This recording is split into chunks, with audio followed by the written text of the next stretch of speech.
નમસ્કાર મિત્રો, હું પટેલ પેસ યુટ્યુબની આ ચેનલમાં આપ સૌનું સ્વાગત કરું છું. દોસ્તો, ચૂંટણી આવે એટલે આપણને આપણું ચૂંટણી કાર્ડ યાદ આવે અને સૌથી પહેલા તો આપણે આપણું નામ મતદાર યાદીમાં છે કે નહીં તે જાણવું પડે. આ ઉપરાંત આપણો મતદાર યાદીમાં કયો ક્રમ છે તે જાણવો પડે. આપણે કયા સ્થળે વોટ આપવા જવાનું છે તે પણ જાણવું પડે. અને ઘણી વખત તો એવું બને કે આપણું ચૂંટણી કાર્ડ ખોવાઈ ગયું હોય, એટલે કે આપણે આપણો ચૂંટણી કાર્ડ નંબર એટલે કે આપણો એપિક નંબર પણ આપણે ભૂલી ગયા અને આ બધું જ તમારે ઘેર બેઠા જાણવું હોય તો આ વિડીયો જોઈને તમે જાણી શકો છો. મતદાર તરીકેની તમામ માહિતી તમે આ વિડીયો જોયા બાદ ઘેર બેઠા જાણી શકશો. મિત્રો, મારે મતદાર તરીકેની મારી તમામ ડિટેલ જાણવી છે. આ માટે સૌથી પહેલાં હું ગૂગલ સર્ચ બાર ઓપન કરીશ અને ગૂગલ સર્ચ બારમાં લખીશ સ્ટેટ ઇલેક્શન કમિશન ગુજરાત. અહીં લખેલું આવી ગયું છે સ્ટેટ ઇલેક્શન કમિશન ગુજરાત. એની પર હું ક્લિક કરીશ એટલે આવી એક સાઇટ ખુલશે. જુઓ, સ્ટેટ ઇલેક્શન કમિશન ગુજરાત.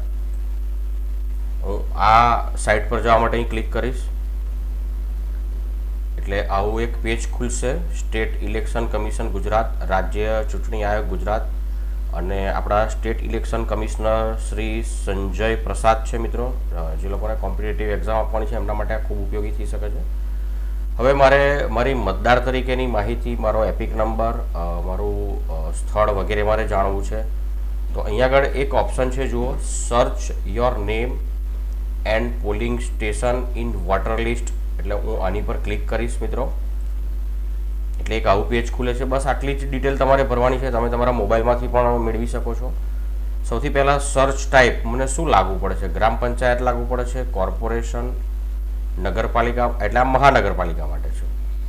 નગરપાલિકા, ડિસ્ટ્રિક્ટ, તાલુકા પંચાયત કે ગ્રામ પંચાયત, તો મને નગરપાલિકા લાગુ પડે છે કેમ કે હું આણંદમાં રહું છું. નગરપાલિકા.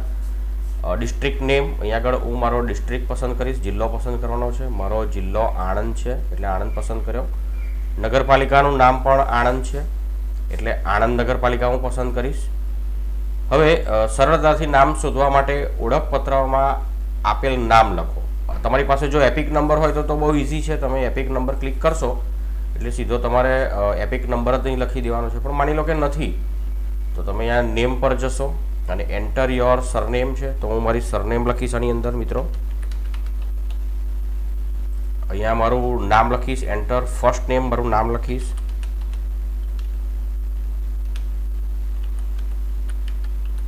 અને નીચે મારા પિતાનું નામ લખીશ. Enter middle name.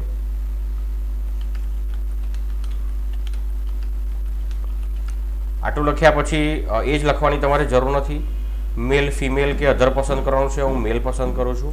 અહીંયા મારો કેપ્ચા કોડ લખવાનો છે. ઘણી વખત એક સાચો કેપ્ચા કોડ લખો તો પણ ઇનવેલિડ આવતું હોય છે એટલે તમારે ધીરજપૂર્વક લખતું રહેવું એક બે વાર.